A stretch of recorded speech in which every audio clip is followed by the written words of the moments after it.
to continue with our podcast. Our last podcast was Crisis of Faith during exam time. And today we have got some graduates and a student, right? So, I think before we start anything, you can just give us your names and the course, the program which you did. All right, thank you very much. And firstly, I would love to thank you for inviting me to this podcast this afternoon. Yes, my name's Lucy Luchali, and I'm an environmentalist by profession. I was with Chainama then, which is now Levi Mwanawasa. Yes, like I said, I did environmental health from 2017 to 2020. Thank you. Thank you so much for this opportunity that you've given me this afternoon to be on the postcard. And my name is Kabo Mwango. I was also at Levi Mwanawasa studying environmental health from 2018 to 2021. Thank you so much. My name is Judith Pojana. I am a student at Levi Mwanawasa pursuing a degree in clinical sciences. Yeah, so thank you very much. So today we are going to discuss the essential skills which students require for preparing their exams. We all understand to say this is exam time. A lot of students right now are studying. A lot of students are starting their exams on Monday and today it's Saturday. So we called you here so that you can help us to give us some of the skills which worked for you to be where you are right now. So I'll give it to Director Judy to ask a question which she feels she needs to know so that she can prepare for her exams. Right. So I had come with some questions that I had written down for me to ask the graduates. So my first question is, can you share your top study techniques that helped you succeed in your exams while you were a student? Yeah, so I don't know if that question is clear. Maybe I have to repeat the question.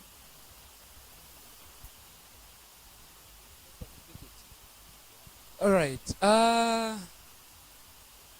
Being a student, quite firstly, it was a wonderful experience. And on my part, what really helped me is to understand myself. Yeah, quite right. There is this thing where a lot of people say, no, we are feeding the cow, we are overfeeding the cow on the slaughter day. Yeah, but I came to understand that feeding the cow when you're preparing for exams, there are cows that don't respond to food. Yes, there are cows that don't respond, like mine. My cow does not respond to food the night before the exam. So at the end of the day, what helped me is to understand the times where I'm active. Okay. Just because everyone is starting at, that doesn't mean that it will work for me. Just because everyone is starting during the day, that doesn't mean that it will work for me. So, and being at Chainama, I don't know the way it is now with Levi, but in our time, there are people that would be in the old library from as early as 6, and they'll be there up to 18, and you're wondering what they are studying all that time. So, and I think when you talk of the library, there were some people who, when they are studying, they're even showing a bad facial expression. Yeah, now imagine. Imagine as if you feel like you don't have data. It's painful. as if they are being injected or something. So they bring all these facial expressions and the like. So what helped me is to firstly understand the times where I'm active. And I came to discover that I'm active during the day. And as a believer that my father, the Bible says, he gives his beloved sleep. So at the end of the day, he has said, you sleep like babies. So my nights, whether exam or not, my nights are meant for sleeping. So since I understood that my nights are meant for sleeping, during the day, oh boy, I start like no man's business. And at night, I'll be there snoring. So it's to get to understand, okay, at what time am I active? And that really helped me. And the other thing is, as I was a student and preparing for exams, I was weighing the courses that I was having. I was saying, in which course am I strong? In which course do I lack information? And as I was preparing for the exams, I found myself concentrating more on the courses that I knew that in this course, I have limited information. In this course, I have a lot of information. So even as I was preparing, my timetable was, I concentrate much on the things where I have less information, and where I have more information, I'll be able to peruse and be able to feed the cow. Yeah. I think speaking of that, I've come to understand that there is one thing which usually happens. a lot of students, they hold grudges with these lecturers. So you may find that if the student doesn't like a lecture, you find as a result they will be showing some negative response to that course. Yeah, And when it comes to exams again, instead of putting more effort in that, but they'll be there complaining to say this course is hard because maybe the lecture isn't good and so on and so on and so forth. And when they are studying, they'll be focusing on those courses which they feel like they are friendly to them. Yeah. So what can be your advice concerning that area? Okay, Robson, you were in the same class. And there's one thing that we always embraced even with Director Mwichi. Every now and then, every lecturer would come in class would be able to say, okay, if they are looking nice, we tell them, looking nice. When they are done with the lecture, we'll say, no, madam, sir, you are the best. Sir, you are the best. Why were we doing that? And it's something that we started from first year with the system, which up the time we completed. The reason why we are doing that is because we saw knew if no matter the quality of the information that this lecturer is bringing on board, as long as I've developed the hatred towards him, I won't be able to understand this course. So there are a lot of people that will have SAPs these courses, not because they never studied, no, but it's because the one that was bringing information to them, they were receiving information from the platform of hate. Maybe he made a comment that they did not like, so at the end of the day, they develop hate towards this lecturer. No matter what you can do, no matter how you can study, you won't be able to understand to the quality of the lecturer. That's why there are people who will be able to tell you, okay, I knew everything that came in the exam, but how come I have a SAP? It's the hatred that you have towards the lecturer. So as you are preparing for exams, make sure that don't have anything towards the lecturer. Love everything. At the end of the day, you knew them in your old age, in the time when you were already above 20. Or the over 20 years you are on earth, you never met them. Now you are meeting them in your 20s and you want to have a grudge. And you just be with them for a period of 5 years. So at that particular moment, enjoy everything, love everyone, definitely. You are a graduate. Some of them don't even have their lines. So when being able to call them, so get what you can get from them. It's an opportunity to learn from them and move. Yes. Okay, thank you very much, Director Sir. Director, maybe before you give your question, just hold your question, then we can hear from her side. Thank you so much. What helped me during the time I was in school is, first of all, I understood to say the period that I'm in school, I'm not here to impress anyone. This is for me. And then I got to understand what worked for me when it came to studying.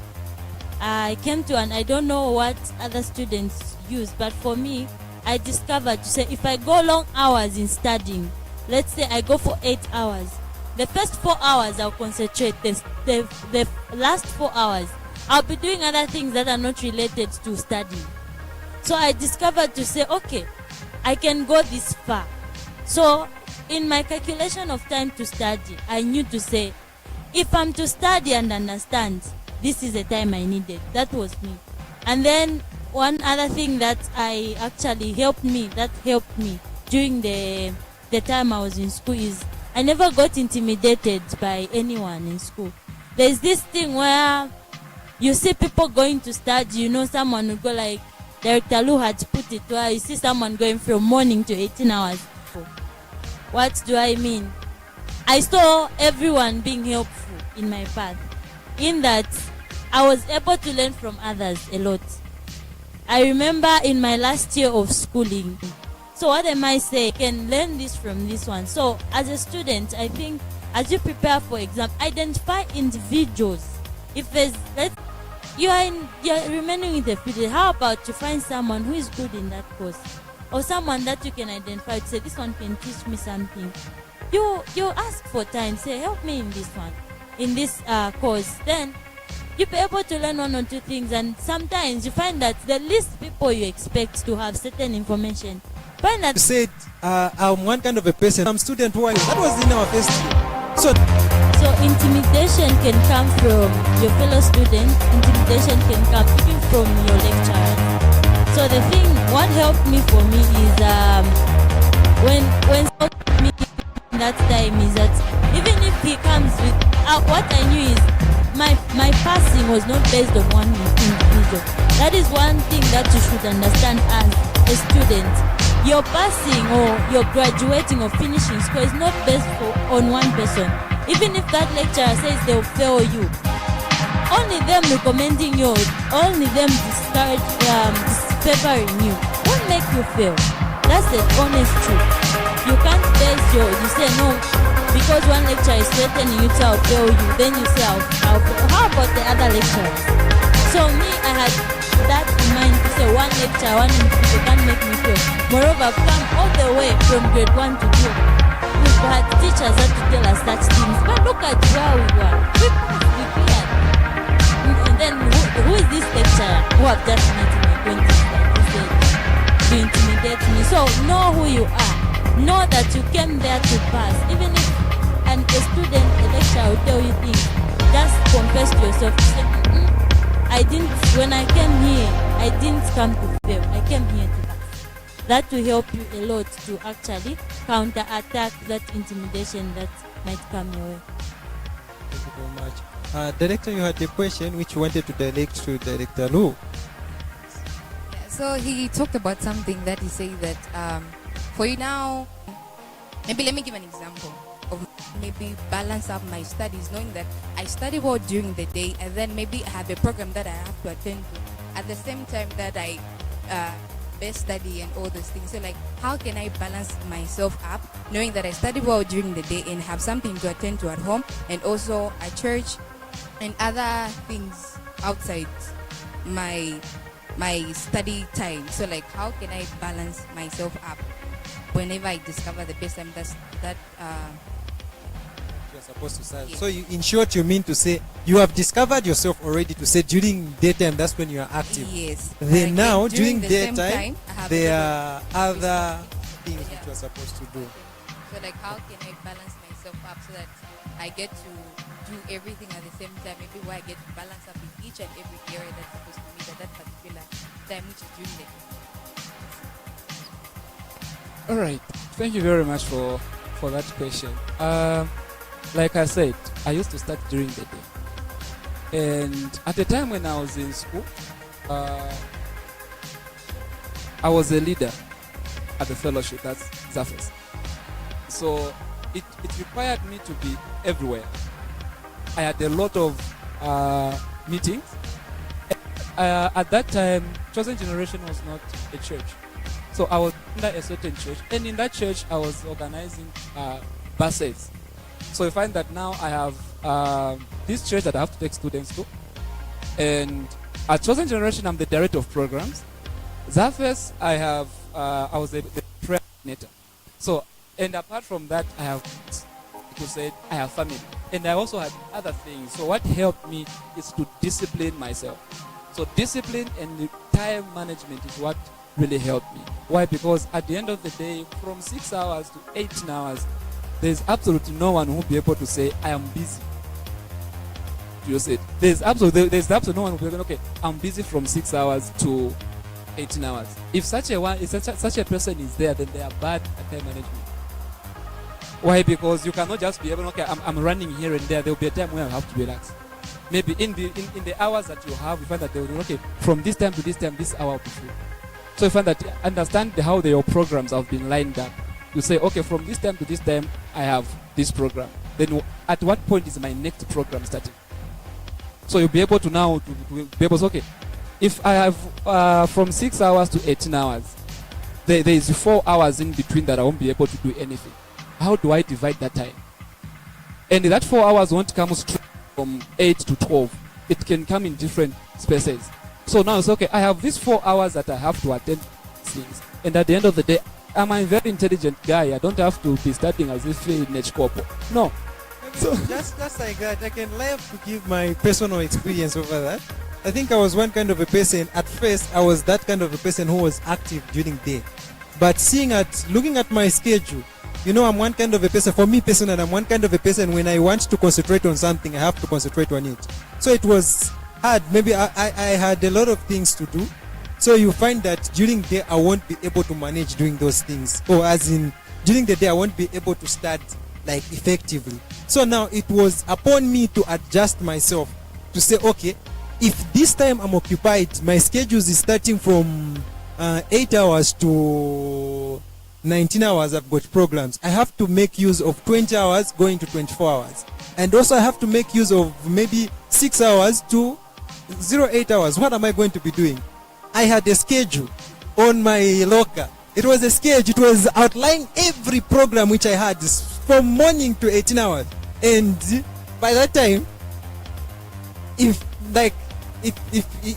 you are my close friend, those called girlfriends, like if you come and just say I've come to visit you, I'll show you the same schedule on the locker to say check if there is any space there. That's the time you're supposed and to come. Also mentioned that 22 hours to 05 was occupied also. Then 24 hours to 05 was occupied. I was studying from 24 hours to 05.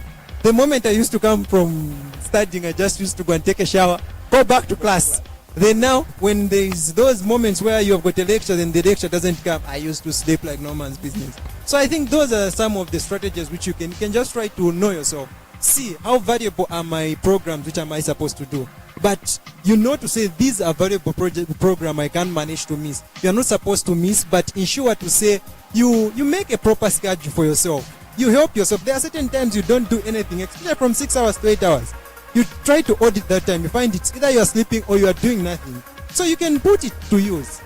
Think. And the other part is, like I said, when you check the spaces of time where you are free, check your timetable. If you have a timetable and on that timetable, the course that you are supposed to start on that day, be able to pick.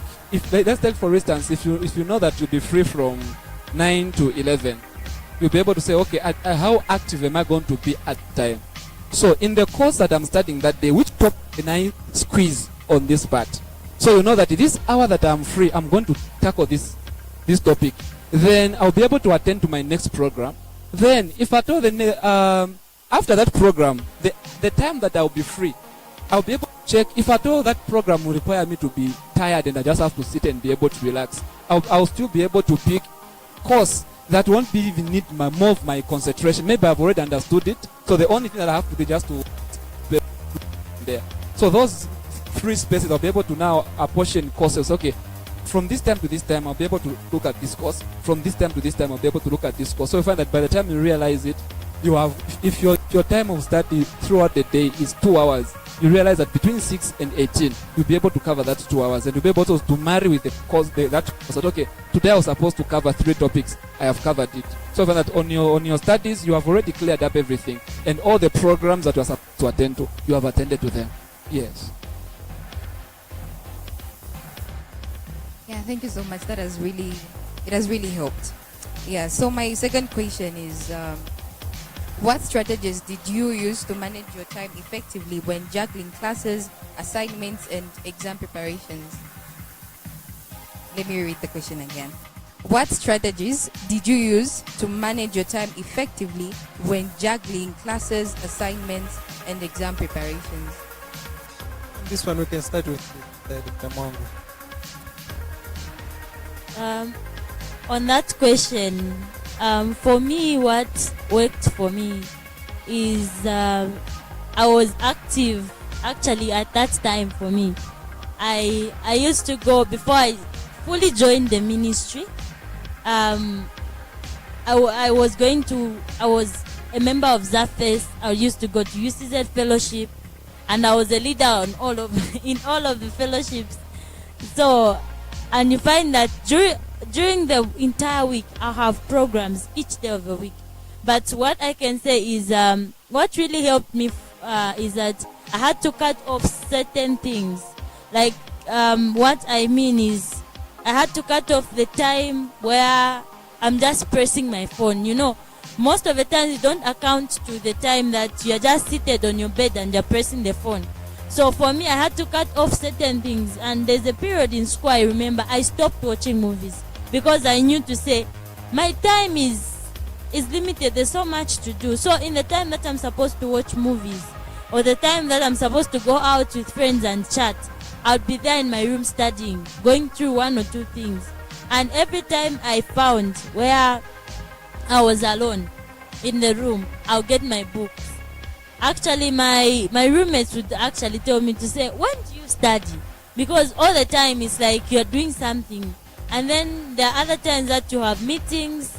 I remember at the time we had 22 hours meeting, which was not to be missed. It was every day of the week except for Sunday. So there was that also. So I just had to calculate and see to say what time am I going for the fellowship? What time do I have Bible study? What time am I supposed to study? And in the time when the class is cancelled, for me, when the class is cancelled, I never went to my room and sleep. No. That was an opportunity for me to study. So that helped me to prepare the exam. And then I didn't wait up to the end where we say we have 2 weeks to the exams. That's when I started studying, or 1 month to the exam. No. I've been studying ever since. I'll touch this topic. I'll read this. I'll study on this.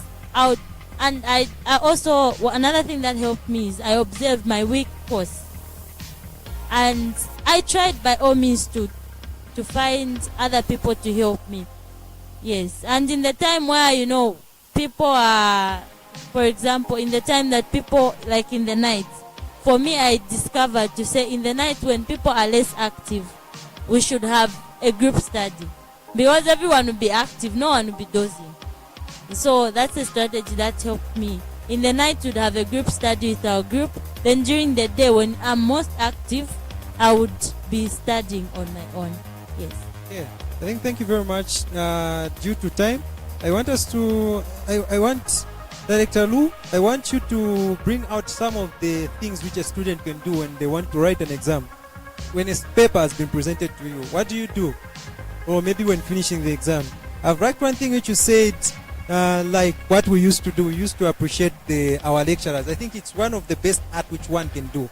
I think we learned that from our man of God, Reverend Andrew Kawa, is the one who used to tell us to say, when you see your lecturers, appreciate them, speak something nice upon their lives, so that you can see, you will see even the way you will be handling certain courses which they are taking you in, it will be different. You see the courses at a different perspective.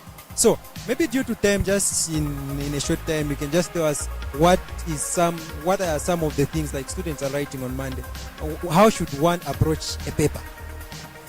Okay, so to one who's preparing for the exam, one thing that I know for sure is there's no lecturer that will be able to bring everything that is in the curriculum.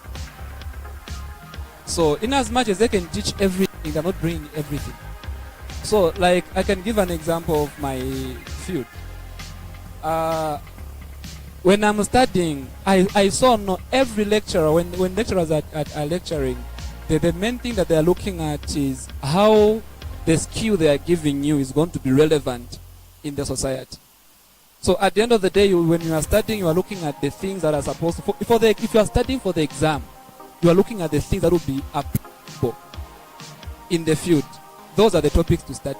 Not just because he taught on this, so you look at, okay, for knowledge sake, this is relevant. But for where I'm going, how is this thing applicable? So you now concentrate on those courses that you know, okay, this is a priority in my field. So as you are preparing for exams, you target those topics. Then a paper has been presented before you. The confession for me, that has really worked for me, we are always together. The thing that has always helped us is we don't change the confession after the exam. No matter how hard the exam can be, at the end of the day, we still maintain that I've given the lecturer the marking. And being a Christian that I am, with the moment the paper is presented, I allow my spirit to settle. And how do I settle my spirit? I do pray. And I'm not praying because I heard someone to say no, pray. No. At that particular moment, I know that I'm working with the Holy Spirit right now. And before I even start writing my exam, I even tell the Holy Spirit, we are writing this paper together. Even when I'm done with my paper, I remember that was that should be my final year. I remember I was handing over my paper, and I told the lecturer, I said, you can use my paper to mark everyone. But he knew that this paper is not a good one. But I still said, you can use my paper to mark everyone. I've given you a marking key. But at the end of the day, I knew that the moment I just say I've given the marking key, even on my own part, I know that I've created an atmosphere of clearing. So no matter the paper can come at the mindset is, I have cleared. Yes. Okay, so thank you very much. And I think due to time, we'll continue our podcast on a later day. But I think with what you have said, I've just come to understand something. It's that your confession which you make, it's very important. Very important. And the other thing I like telling students is, there's that thing where when you encounter a paper, when they bring a paper, because you don't know what is in the paper, you feel like, kaya, before you open that paper. So that fear is the one which comes to drives you out. Like fear has got all the answers. Yes, fear has got a way in which it turns things around. You find that you have studied, but because you have allowed fear to drive you, it controls your mindset. And once your mind becomes weak, you fail to do whatsoever, even if the question is simple, but because your mind has been weak with that fear, you are going to be unable to do it. Now, maybe just to conclude, I would love to tell anyone who is going to see this podcast, those who are starting exams, as you are starting the exams, it's very important to pray, like he said. It's very important to pray, and when you are leaving your paper, again, it's very important to pray. Why are you praying when you are leaving your paper? You are committing your paper in the hands of God, because you don't know the person who is going to handle your paper next. And as such, you find yourself, certain times you find yourself victims of SAPs, but you never failed.